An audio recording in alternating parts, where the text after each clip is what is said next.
ఎన్నికలు ఉన్నాయి కాబట్టి ఈరోజు బయటకు వెళ్ళిండు.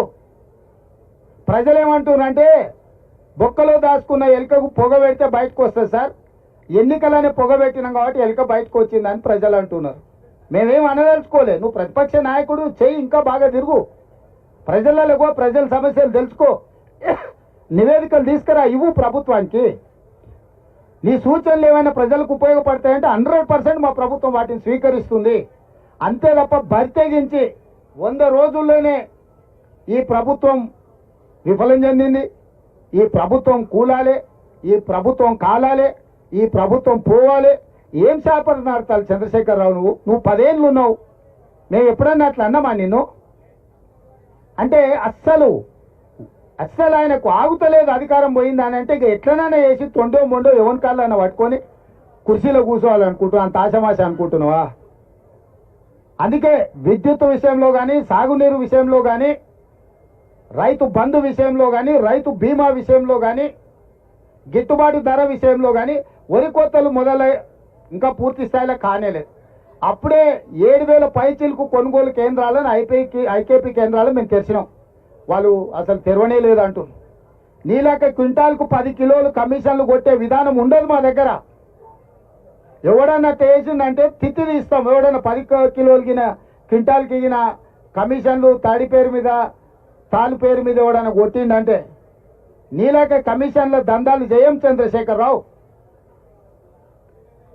మమ్మల్ని ఢిల్లీ పోయిందంటారు, ఢిల్లీ పోయిన ప్రతిసారి కేంద్ర ప్రభుత్వం నుంచి పెండింగ్ ప్రాజెక్టులను సాధించుకొచ్చినాం. అది స్కైవేలు కావచ్చు, కేంద్ర నిధులు కావచ్చు, డిఫెన్స్ ల్యాండ్స్ కావచ్చు, ప్రతి విషయంలో ఢిల్లీకి వెళ్ళి మా మంత్రులు మేము ఔటర్ రింగ్ రోడ్ RRR కావచ్చు, రీజనల్ రింగ్ రోడ్ విషయంలో కావచ్చు, నిధుల విషయంలో కావచ్చు, మెట్రో రైలు విషయంలో కావచ్చు, మూసీ పరివాహక ప్రాంత అభివృద్ధి విషయంలో కావచ్చు, 10 సంవత్సరాలు నీ పాపాలను ఒకటొకటిగా కడుక్కుంటూ వాయిదాలు పడ్డ కేంద్ర అనుమతులను తెచ్చుకుంటూ రాష్ట్రాన్ని ఒక దారిలో పెట్టి సర్దించే ప్రయత్నం చేస్తున్నావు. నువ్వు కూలగొట్టిన సంసారాన్ని నిలబెట్టే ప్రయత్నం చేస్తున్నాము. నీ కులం, నీ కుటుంబం చేసిన దోపిడీ నుంచి రాష్ట్రాన్ని కాపాడి రైతులకు, విద్యార్థులకు, నిరుద్యోగ యువకులకు, ఆడబిడ్డలకు మేలు జరిగే విధంగా చర్యలు చేపడుతున్నాం. ఇవాళ ఆడబిడ్డలకు స్వేచ్ఛనిచ్చినాం. మహిళా సంఘాలను పిలిచి కోట్లాది రూపాయలు వాళ్ళవి నువ్వు పెండింగ్ పెట్టిన వాటిని అన్నిటిని కూడా వాళ్ళకి ఇచ్చినాం. ఇవాళ మహిళలు ఊపిరి పీల్చుకుంటారు.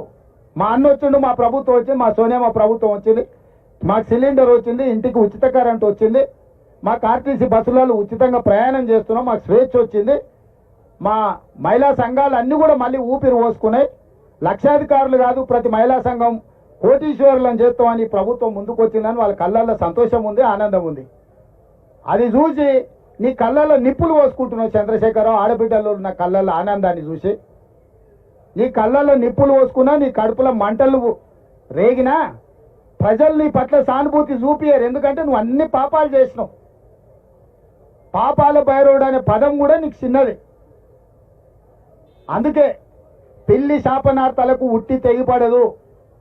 చంద్రశేఖరరావు పర్యటనను కాంగ్రెస్ పార్టీ కార్యకర్తలు 100 ఎలుకలు తిన్న పిల్లి తీర్థయాత్రలు పోయింది అన్నట్టుగా చూస్తున్నారు.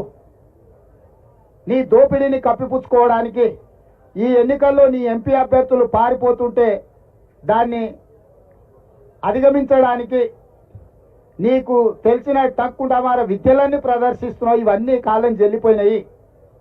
చంద్రశేఖర్ అనేడు వాడు తెలంగాణ రాష్ట్రంలో రద్దయిపోయిన 1000 రూపాయల నోటు లాంటి వాడు. ఎవడన్నా జేబులో పెట్టుకుంటే జైలుకు పోతాడు 1000 రూపాయల నోటు. ఇవాళ టీఆర్ఎస్ కూడా గట్లాంటిదే. రద్దయిపోయిన 1000 నోటు బీఆర్ఎస్, టీఆర్ఎస్, కేసీఆర్, ఆ ప్రభుత్వం ఏందో దాని కాలం అయిపోయింది. ఏదేమైనా ఒక్కటి మాత్రం నేను అభినందించదలుచుకున్నా. ప్రతి వారం నువ్వు బయటికి వెళ్ళాలి, ప్రజలలో తిరగాలి, ప్రతిపక్ష నాయకుడిగా నీ బాధ్యత పోషించు. మా ప్రభుత్వం ప్రతిపక్షాలను గొంతు నొక్కాలని అనుకోదు. ప్రజా సమస్యలు మీరు మా దృష్టికి తీసుకొస్తే సహేతుకమైన వాటిని మా ప్రభుత్వం బేసిజాలకు పోకుండా పరిష్కరిస్తుంది. మీడియా మిత్రులకు కూడా ఏ విధంగా అయితే 2023 డిసెంబర్ 3 నాడు కాంగ్రెస్ పార్టీని గెలిపించి డిసెంబర్ 9 నాడు మా గ్యారెంటీలు అమలు చేయడానికి సహకరించినరో అదేవిధంగా ఇండియా కూటమికి కూడా సహకరించండి. జూన్ 4 తారీఖు నాడు ఫలితాలు, జూన్ 9 తారీఖు నాడు ఢిల్లీ రామ్లీలా మైదానంలో ప్రమాణ స్వీకారానికి మీరందరూ రావాలి. ఎర్ర కోట మీద ఇండియా కూటమి 3 రంగుల జెండాను ఎగరేస్తాము. జూన్ 9 నాడు మీరందరూ కూడా ఢిల్లీకి రావాలి. మీరు లైవ్లో మన తెలంగాణ ప్రజలకు తెలుగులో మంచిగా చెప్పాలి.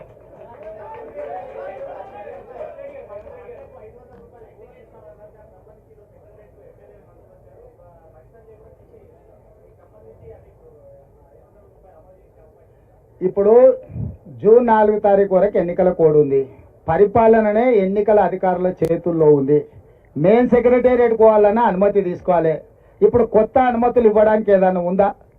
ఎన్నికలైన ఎమ్మెల్సీ ఎన్నికల మహబూబ్నగర్లోనే ఓట్ల లెక్కింపును కూడా జూన్ 2కు వాయిదా వేసి ఇవాళ ఓట్ల లెక్కింపు ఉండే. ఇప్పుడు పూర్తిగా పరిపాలన కేంద్ర ఎన్నికల సంఘం చేతిలోకి వెళ్ళిపోయింది. కాంగ్రెస్ పార్టీ ప్రభుత్వం చేతిలో అధికారం లేదు. వాళ్ళతో పాటు కేంద్ర ఎన్నికల సంఘాన్ని కూడా మేము డిమాండ్ చేస్తున్నాం, రైతులకు న్యాయం చేయండి అని కోరుతున్నాం. మేము కూడా